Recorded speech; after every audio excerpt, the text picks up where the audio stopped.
Karena dalam Al-Quran, musibah, bencana, gempa dan sejenisnya tidak akan terjadi kecuali diundang.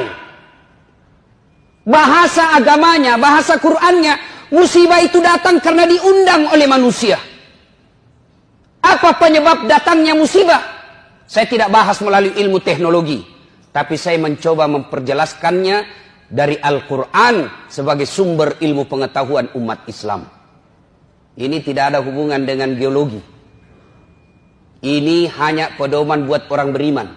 Kalau Bapak percaya berarti Bapak termasuk orang beriman. Kalau Bapak bilang tidak ada hubungannya berarti Bapak pura-pura beriman. Apa landasannya? Silahkan buka Al-Quran, surah Al-Imran ayat 112. Setidaknya dalam Al-Quran itu didapati informasi ada 4 penyebab datangnya musibah yang menyebabkan sebab datang bencana alam ini. Undangan itu datang gara-gara apa? 1, kata Al-Quran, yakfuruna bi ayatillah. Mereka kufur terhadap ayat-ayat Allah. Mereka dustakan ayat-ayat Allah. Menurut orang Islam ada 2 ayat Allah. Ayat tertulis dan ayat tercipta. Ayat tertulis Al-Quranul Karim, ayat tercipta lingkungan alam. Bagaimana sikap manusia khususnya bangsa Indonesia terhadap ayat-ayat Allah? Coba ngaku beriman, ngaku ketuhanan yang Maha Esa. Bahkan ditulis, dideklarasikan dalam Undang-Undang Dasar Republik Indonesia. Konstitusi kita mengakui dengan rahmat Allah yang Maha Kuasa. Atas berkat rahmat Allah kita merdeka. Tapi apa kelakuan bangsa Indonesia? Azan, pembacaan ayat suci di Quran dianggap mengganggu. Coba Al-Quran, katanya kita umat beragama, katanya kita percaya kepada Tuhan yang Maha Esa. Kok bisa-bisanya pengajian mengganggumu? Kok bisa-bisanya suara azan membuat kau risih? Gimana Allah tidak marah? Hasilnya bilang, kan ditahu itu jadwal. Namanya juga, jangan terlalu keras. Ya namanya panggilan pasti dikeras. Allahu Akbar, Allahu Akbar. Ya namanya panggilan pasti dikeraskan. Kalau dikecilkan, bukan namanya panggilan Pak, si bicie. Dasat, dipanggil. Dasat. Nah, itu baku bici namanya itu. Apabila kufur terhadap ayat-ayat Allah, maka itu salah satu penyebab datangnya undangan musibah. Nah, berikutnya itu ayat Quran. Kalau ayat yang tercipta, mari kita lihat perlakuan kita terhadap sumber daya alam kita. Dihabisi tanpa ada perbaikan. Saya kalau perjalanan Pak, dari Balikpapan ke Bontang, dari Balikpapan ke Sangatta, Kalimantan Timur, dari pinggir jalan kita lihat hijau. Tetapi kita naik di atas pesawat, habis gundul hutan kita. Dan anehnya siapa yang menikmati? Bukan masyarakat Indonesia. Siapa yang menikmati? Orang dari luar negeri. Gimana Allah tidak marah? Kita punya sumber daya alam melimpah. Tapi siapa yang menikmati? Orang-orang kaya yang tertentu saja di Indonesia. Dan berlebihan caranya menikmatinya. Nah, kalau ini ya tunggu mi. Tajam nih. Calon aku puang nih. Yang kedua, penyebab menurut surah Al-Imran, wa yaqtuluna anbiya'i bighairi haq. Mereka membunuh nabi secara tidak hak. Nah, bila mahasiswaku di Unhas, bagaimana caranya membunuh nabi Ustaz? Nah, tidak ada nabi. Secara fisik kita tidak akan membunuh nabi lagi sekarang. Tapi apa cara kita membunuh nabi? Sunnah-sunnahnya kita bunuh. Sunnah-sunnahnya kita injak. Mana sunnah-sunnah nabi? Ayo kita lihat saja. Pengantin. Jelas-jelas Nabi menjelaskan, kau makan dan minum duduk, karena makan dan minum berdiri adalah cara seperti setan. Tapi apa yang terjadi di tengah-tengah kita? Gedungnya Islamic Center, pengantinnya bapaknya haji dua-duanya, turut mengundang alim ulama. Tapi apa yang terjadi ketika pesta pengantin? Standing party. Dan kita bangga dengan itu. Pantas sunnah-sunnah Nabi kita injak-injak. Masih berkaitan dengan pengantin. Ini riolo ugie, mangka saya masiri kiko anak tak si baurani. Malu kita kalau anak kita belum menikah sama laki-laki. Tapi apa lihat Pak, tinggi sekolahnya bapaknya, profesor doktor bapaknya, tokoh masyarakat bapaknya. Kita lihat undangan pengantinnya, belum ijab kabul anaknya sudah baku peluk fotonya di undangannya. Jangan lihat Pak.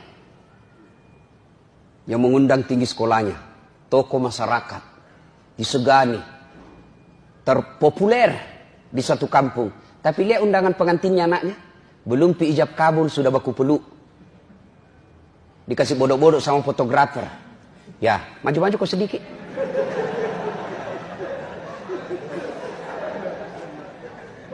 Kita injak-injak sunnah Nabi.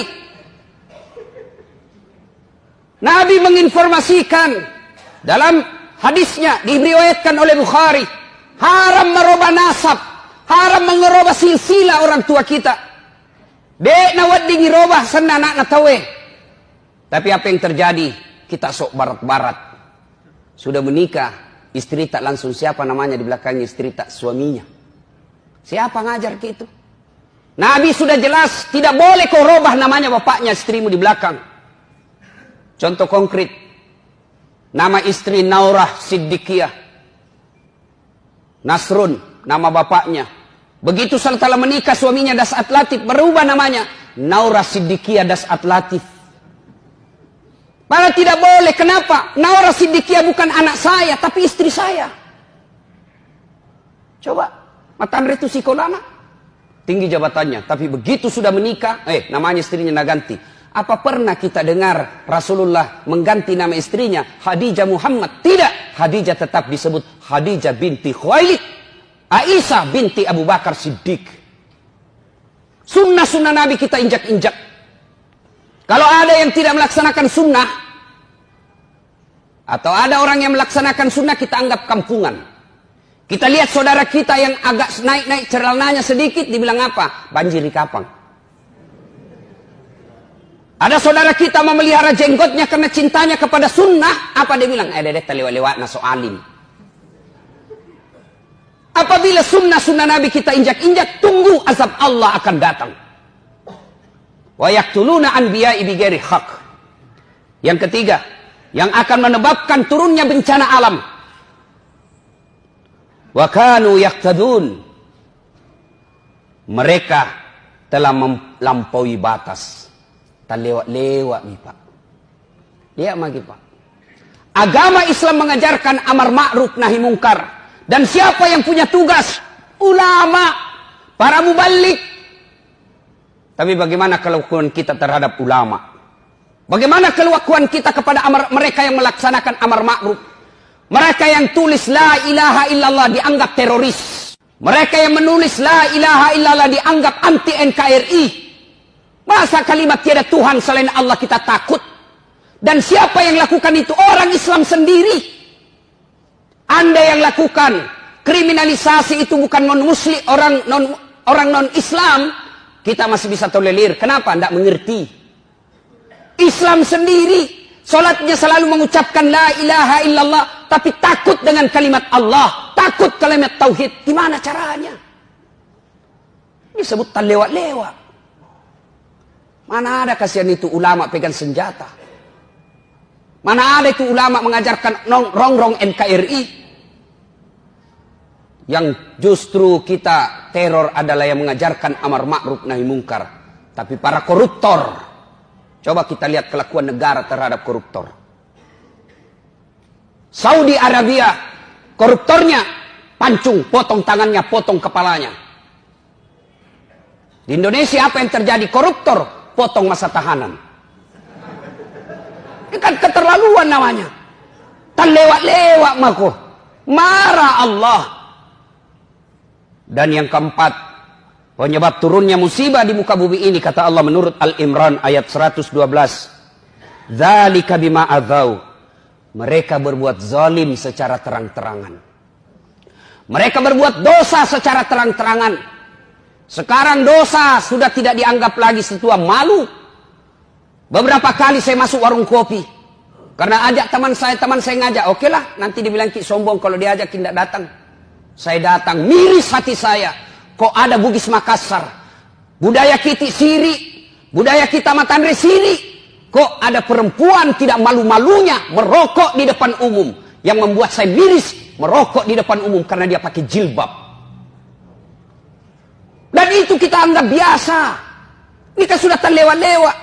Kita orang Bugis Makassar, makundraye, ipaka lebih. Makundraye, Matandre onronna.